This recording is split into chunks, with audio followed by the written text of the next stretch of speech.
Hello, everyone, and welcome to Global Gurus, where every Friday we explore stories of international business and speak with industry leaders operating around the world. I'm your host, Philip Auerbach of Auerbach International. Thank you for joining us. If you're joining us for the first time, we start each podcast with a running segment called Faux Fridays, where we explore a funny blooper or mistranslation that does not quite convey the professional image that your organization wants to project. So as an example, a sign in a Paris hotel wanted to say, please leave your valuables at the front desk. And instead, this hotel in Paris had a sign in English that said, please leave your values at the front desk. Not quite accurate. So today's guest is Linda Lysakowski, who is a consultant to nonprofits. And it's important to emphasize that nonprofits are businesses with the same issues as for-profit firms. The main differences are their social mission, their tax status, and how their revenues must be spent. But overseas challenges are still the same. Linda is one of just over 100 professionals worldwide to hold the designation ACFRE, Advanced Certified Fundraising Executive. She has helped nonprofits raise more than $50 million and has trained more than 50,000 development professionals worldwide. She has 15 online courses on all aspects of fundraising, is the author of more than 36 books, and is currently working with a colleague in the Netherlands on a book on global fundraising in Europe and the USA. Welcome, Linda. Thank you so much for joining us. Thanks so much for having me. So before we dive in, could you perhaps please explain a bit about your own background and your professional background and how you grew up and how you got into international fundraising? Okay, well, I grew up in Pennsylvania and I spent the first part of my career was raising a family. I have a very large family, 5 children, 9 grandchildren, 14 great-grandchildren, and 1 great-great-grandchild. Wow. Who are coming from very different cultures. I have a whole bunch of great-grandchildren that are, out of the 14, I believe only 10 of them, or 3 of them are Caucasian. The rest are multicultural. But I was a banker then. After I raised my children, I was in banking for 11 years. And then I discovered fundraising, that people actually got paid to do this. And I thought, oh, here's a career for me. I've been doing it as a volunteer for a long time. So I worked for a university and in a museum. And then I started my own consulting business because I really wanted to help emerging organizations, which is always the most challenging thing to do. Trying to get emerging organizations, whether they're US based or foreign based, to get them really set up with the infrastructure that they need to succeed. And as you said, the difference in a nonprofit is, first of all, that they need to raise money. That's one big difference. Businesses need to raise money, but it's usually investing or they're selling a product or a service, where nonprofits really need to raise money from funders who have a philanthropic bent and they really want to support a nonprofit. And the other big difference with businesses and nonprofits, I think, are that the board of directors plays a very different role in a nonprofit than a board of directors in a big corporation would play. So those are 2 of the challenges that I think nonprofits, both here and abroad, that are just getting started, need to raise money and need to build their boards and build an infrastructure. And I'm now based, by the way, in Nevada. I'm in Boulder City, Nevada, which is the home of Hoover Dam. If people have visited the Hoover Dam, they probably drove right close to my house. Fascinating. That's great. But you're from Reading, Pennsylvania? Is that... I am, yes. I am from Reading, Pennsylvania. Lived there all my life, and instead of my children leaving home, my husband and I decided my late husband, he wanted to retire early. And so we picked up and moved across the country, and we love it here in the desert. I love it here now. He's gone, but I love it in the desert. It's wonderful. What a great background, great story. And I lived in a small town near Reading for a few years. So that was fun too. Oh, So tell us a bit about different fundraising and how it's done internationally. okay. Well, one of the things that I found out in my first international trip, other than trips to Canada, which are almost, Canada is almost like the United States. But my first trip abroad was actually to England to speak at a conference. And I got my husband to go along. He never wanted to do international travel, but I got him to go along because he said, well, they speak English there. But of course, the Queen's English and our English are two different things. And when we got into the hotel and they told us where to get the lift, my husband's like, what are they talking about? So even though it's a English speaking country, sometimes the English is slightly different than ours. But one of the things I found that was different in European fundraising from American fundraising, and I found this also working in Mexico, that, and I'm not sure if they still do a lot of this, but I know that one of the clients I worked with in Mexico did a very successful door-to-door fundraising campaign. And in the US, I think that kind of thing just has gone by the wayside. I think when people knew their neighbors and you would go knock on neighbors' doors, it would be successful. I know I did it years ago for the Heart Association. But now I think that's not very acceptable in this country. But I think Europeans have a different outlook on life than we do. And so they do succeed with some door-to-door fundraising. So that's one thing that I found very different. The other thing that I found is a lot of emerging nonprofits, and I get a lot of contacts and calls from organizations based in Africa, and they all seem to, and sometimes US based nonprofits do the same thing. They seem to think that all they have to do is have a good case for support and they'll be able to get grants without any history, and they don't understand how US foundations work. That most of them want to see 2 or 3 years of audited financial statements. And when you're emerging, it's very tough to raise money from foundations. So I think that's one of the things that I try to educate some of the foreign-based nonprofits on, is that they need to build their infrastructure. They need to build a board. They need to get their board to support them and to find individuals that will support their cause so they can establish a nonprofit. And then once they're established and up and running, then they can apply for grants. But it's frustrating to me because I want so much to help these organizations that are just getting started, but some of them just don't seem to understand how it really works. Very true.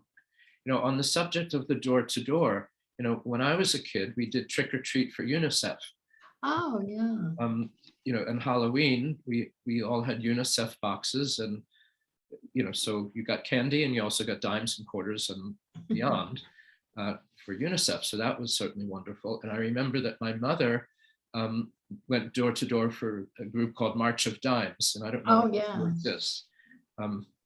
That was certainly big when I was a child as well.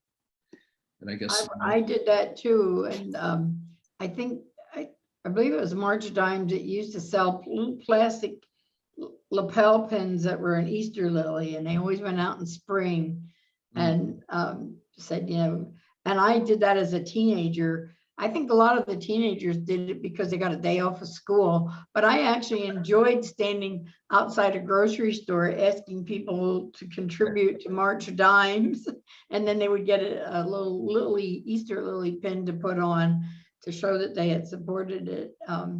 But you see some of that today with the veterans groups, I think, selling poppies. At least they do that in my neighborhood store. But in general, I think in the US, people are reluctant to give to total strangers, and maybe we're just less trustworthy than the rest of the world. Well, it's part of our impersonal business culture, our impersonal US culture and business culture. Right. The way it works here. What about some cultural issues that you've encountered, specifically in terms of fundraising? Can you give us some examples of those? Yeah, the cultural issues in fundraising, one of my interesting trips was my former business partner and I went to Egypt. And of course, Egypt is a predominantly Muslim country and very different culture. So we were careful to do our research before we left, and we took a supply of head coverings because we didn't want to offend anybody in the country. And one of the things that happened, this really doesn't have much to do with fundraising. I was there on a fundraising trip, doing some training for American University in Cairo. And on our day off, we went to the Egyptian Museum and we came across a busload of German tourists. And I was actually kind of offended by the way they were dressed. Of course, it was hot. It was July in Egypt. July in Egypt is a lot like July in Las Vegas area. But the women were dressed in short shorts and halter tops. And I found that a little offensive. I thought, do they realize they're in a Muslim country and women cover themselves more? And we were very conscious of the clothing that we wore when we went there because we didn't want to offend anyone. And then they started making fun of women wearing burqas, and it really upset me and it bothered me. And I thought, when you go to another country, whether it's for business or pleasure, I think you really need to understand the culture of that country because it can be very offensive. And I know that we had an experience, we had a guide that took us on our days off to took us to different places around Cairo. And we of course went into a mosque, and we, as soon as we walked in, got our head coverings out. And he said, oh, you're not required to wear head coverings because you're not Muslim, but you must take off your shoes. And so we of course obliged and took off our shoes before we entered the mosque. But we were very sensitive about that. And some people don't understand the culture of where they're going, and maybe they're offended by some things or surprised by some things, or they can become offensive. So I think when you're going to a country, especially one with a very different culture, it's really important to do your research before you go, so you're prepared to behave and dress appropriately and things like that. Yeah. Yes, when I took my family to India, we went into a mosque, and my wife just automatically put on a headscarf, and they expected it. The Muslims, the Muslim officials expected it, and so it's interesting that in Egypt they didn't, and in India they did. Oh, I was kind of surprised because he said, well, you don't really have. I don't think there was anybody else in the mosque at the time. It was just the two. My former business partner, also a female, and our guide. So maybe that's why he said we didn't have to worry about the head coverings, but we brought them to make sure that we were appropriately dressed anytime we were going to be doing something. It's very sensitive in the way one should be. Yeah. Right. What other issues have you encountered in terms of international fundraising, whether cultural or business related? Well, one of the things a lot of my foreign travel has been speaking more than actually fundraising. I've worked with some international organizations doing fundraising, but a lot of that has been done virtually. But one of the stories that the first time I went to Mexico, I was speaking at a conference in Mexico City, and it was a hemispheric conference. So they provided me with a headset, and all the participants had headsets because some spoke Spanish and some spoke Portuguese. There were people from Brazil there. And so I had the headset on and everything went fine. The presentation seemed to go fine. And at the end, I said, does anybody have any questions? And so a person raised their hand and started asking me a question. And I went, oh my gosh, there's something wrong. My speaker my headphone is reading to me in Spanish. It's not. And then what I realized what happened was she was asking her question in English, and so it translated it into Spanish for me. So I was a little embarrassed because there I was, trying to answer a question, not understanding a word because I do not understand or speak Spanish. But we resolved it pretty quickly. I took off the headset and I said, oh, wait a minute, we have to come up with a process here. If you're going to ask a question in English, hold up 2 fingers. If you're going to ask it in Spanish or Portuguese, hold up 1 finger. And that way I'll know, do I have to take my headset off so I can understand your question? So it was a little embarrassing, but we resolved it pretty quickly and easily when I realized what was happening. But I was taken aback when I started hearing this question coming through in Spanish and didn't know what the question was at all. Absolutely. No, that was certainly very disconcerting. You try to answer something and you can't understand a word. Right, that was. Have you ever had to adjust nonprofit appeals when you send an appeal in the United States? Of course, you obviously are sort of tugging at the emotions when you tell stories about, to get an emotional reaction. Is it any different when you do it internationally, or is it the same method?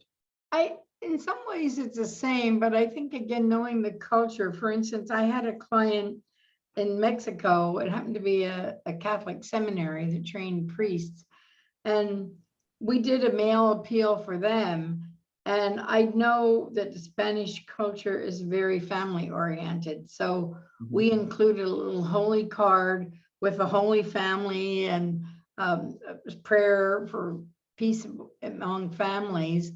And I wrote the letter actually for the Archbishop to sign, and they were raising money in the United States, but they were raising it from people. We had purchased a list of Hispanic people in certain cities and over a certain amount of income. So we targeted that appeal, made it very family oriented. One of the other really funny things that happened to me during this process, though, as I said, I wrote the letter, but it was signed by the Archbishop, and we hired a direct mail company based in the United States which sent out this letter. And most of the people sent their money directly to the seminary. We had an envelope in there, but for some reason, some people sent their money to the mail house and they sent it to me. And one day I go to my mail and there's an envelope that says, Linda Lysakowski, Archbishop of Monterey. And we all got a good laugh out of that. I said, who says the Catholic Church doesn't promote women? I'm an archbishop. So. Exactly. It's good. Well, I saved that envelope, by the way, because it just drew a lot of laughs from some of my friends. And I always, tell my pastor I outrank him because I'm an archbishop. That's wonderful. Great. So that's one of the funny things that happened. And I'm not sure, that was a US based company that did it. And I don't know what made them direct it to me as Archbishop, right. But it was kind of funny. It's great that they did. It's good to get that kind of promotion. Yeah. God can pay well, so that's great. When you've done fundraising for your groups in Africa, for example, are you raising money from people in the developed world in the United States or in Europe? Or are you also raising money in Africa among wealthy Africans? Well, some of both, but one of the international groups we worked with, they were actually based in the United States, but they were raising money for programs that mostly at that time were being conducted in Africa. They're actually an international group and they have a lot of other countries asking them to provide services. So they're growing and they needed to raise more money. But one of the things that I noticed immediately when they engaged us to help them was that all their board members were in the United States. And I said, if you want to start raising money from the wealthy people in Africa and other countries, you need to diversify your board of directors. So they did then engaged several board members from Africa, and that made their fundraising much more successful because people identified with them more. Did they have Black Americans on the board? No, actually, I think they were all white. When they started, they did then engage an African American woman, but also several Africans onto their board. Very good. Yeah, that makes a lot of sense, of course, to make your board reflective of the people whom you're assisting. Right. And of course, whether it's corporate boards as well, should hopefully reflect the diversity of the audience whom they're serving. Mm-hmm. Most people in this country are multicultural or diverse, so it makes sense as well. Is there anything else you'd like to share with us? Well, one of the things that I've noticed in my international travels, whether it's for business, like I said, for business, I've been to Bermuda, I've been to Egypt, England, Canada, Mexico, and for pure pleasure, I was in Italy. But one of the things that I noticed is that a lot of times Americans think that kind of we know it all and that we're smarter or better or more advanced than other cultures. And I think this is so wrong because other cultures can teach us a lot. Yesterday, I was actually talking to a woman whose business took her to Japan, and I have never been to Japan. But we were talking, this group was talking about climate change and the environment. And she said, the Japanese are really so much smarter than Americans. She said, they have square bathtubs to use less water. And on the back of their toilets, they have the sink is on top of the toilet tank so that when you wash your hands, that water then goes into the tank for the next person to use to flush. So you're getting clean water to wash your hands, but that water then goes in to flush. And so they're saving the environment much more. They're much more advanced in those things than we are. And we sometimes think we kind of know it all. And I find that attitude, sometimes that people think, oh, I'm going to this poor country. But some of those poor countries are way more advanced than we are in many, many different ways. So I think that's my advice is when you're traveling, don't go there and be the ugly American. I read that book when I was a teenager and it still sticks with me that a lot of times we think we're so advanced and we know it all and we don't. Especially around 4th of July. Oh yeah. We'll say the great American, in sociology terms, it's called the myth, because there's a story that a myth is a story that you like to tell, that each country or people tells about itself. Mm-hmm. And the great American myth in this context is this is the greatest country in the world. Mm-hmm. And looking at statistics of many different kinds, it is certainly not. And so, when you mentioned 4th of July, it just brought to mind something else that was funny. That first time, like I said, I went to England and I was able to take my husband along on that trip because he said, well, I'll go there because they speak English. But the conference was being held from July, I believe it was the 2nd through the 5th. Yes. And my husband just unknowingly said, why on earth are they having a conference on 4th of July? And I said, hey, these are the people that we got our independence from. They don't celebrate the 4th of July. And you just instinctively think that way. It wasn't that he was being, prejudiced or anything, but why would they have a conference on the 4th of July? Well, it's the American tourist goes to London and around that time and says to the Brits in London, so do you people have 4th of July? The Englishman answers, of course we do. Of course we do. It's between the 3rd and the 5th. Isn't it the same way in your country? Right, very British. Oh, that's with good. That, thank you so much, Linda. It's a pleasure speaking with you and getting your insights and your wonderful experience and stories. So thank you so much for joining us.